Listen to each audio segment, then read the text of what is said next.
৮ বছর, একটা মানুষ ৮ বছর পর কোনো জায়গায় ফিরে এসে এমনভাবে রাজত্ব শুরু করতে পারে, সেটা মুস্তাফিজকে না দেখলে বিশ্বাস করা কঠিন। পিএসএল এর মঞ্চে ফিজ যখন বল হাতে দৌড় শুরু করলেন, হায়দ্রাবাদের ব্যাটারদের অবস্থা তখন ছেড়ে দে মা কেঁদে বাঁচি। 4 ওভারে মাত্র 19 রান দিয়ে একটা উইকেট শিকার।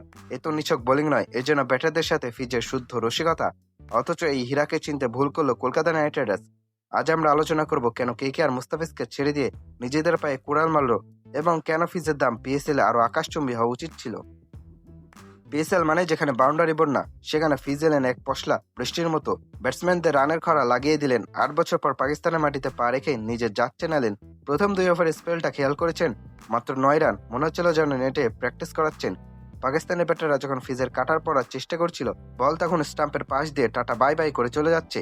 ভাইরে, এই ফর্ম যদি ফিজ ধরে রাখে, তবে এবারে পিএসএল এর ডট বলের হিসাব রাখার জন্য আলাদা ক্যালকুলেটর কেনা লাগবে। এবার আসে আসল ট্র্যাজেডিতে।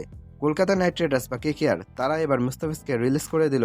মানে যে লোকটা আপনার বোলিং লাইন আপের নেতা হতে পারতো, যে হতে পারতো ইডেন গার্ডেন্সের এক্সপেক্টর, তাকে আপনারা ছেড়ে দিলেন। মুস্তাফিজ আর কলকাতার রসায়নটা জমে ক্ষীর হতে পারতো।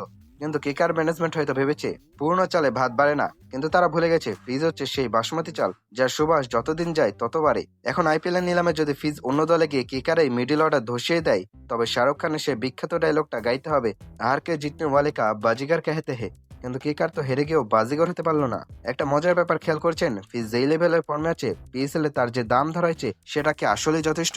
আমার তো মনে হয় ওর দামের পাশে আরো কয়েকটা শূন্য বসালে তবে ইনসাফ হতো। ফিজের মতো একজন ম্যাচ উইনার যখন ফর্মে থাকে, তখন সে তো অমূল্য।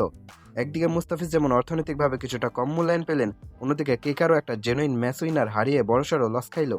ফিজের কাটারের দাম যদি কেজি দরে মাপা হতো, তবে পাকিস্তানের অর্ধেক সম্পত্তি তার নামে লিখিয়ে দিতে হতো। দিন শেষে ফিজের হাসিটাই বড় কথা।